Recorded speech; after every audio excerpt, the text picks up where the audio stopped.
سڵاوتان لێبێت و یەخولەکتان پێشکەش دەکەم.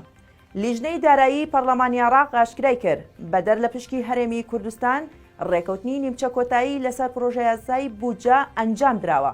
لیژنەی دارایی و ئابووری پەرلەمانی عێراق ئەمڕۆ سێشەمان لە ڕاگەیەندراوێکدا ئاشکرای کرد سەرجەم بڕگەکانی نێو پرۆژە یاسای بودجەی عێراق یەکلا کراوەتەوە تەنها پشکی هەرێمی کوردستان و بە دیاریکراوی مادەی 11 پرۆژە یاساکە کە پەیوەستە بە هەرێمەوە یەکلا نەکراوەتەوە. لیژنەی دارایی و ئابووری ئاماژەی بۆدا لەگەڵ سەرجەم هێزە سیاسیەکان کە لە پێک هاتە جیاوازەکانن کۆبوونەتەوە بۆ ئەوەی دیدێکی هاوبەش بدۆزنەوە بۆ دەرچوون لەو کێشانەی کە بەهۆی بودجەوە دروست بوون. لە ڕاگەیەندراوەکەدا لیژنەی دارایی دووپاتی کردەوە ئەوان چاوەڕێی یەکلاکردنەوەی پشکی هەرێمی کوردستانن لە بودجەی عێراق و دەیانەوێت ڕێکەوتنی کۆتایی لەسەر مادەکانی پەیوەست بە هەرێم بکرێت. هەر شاد بن.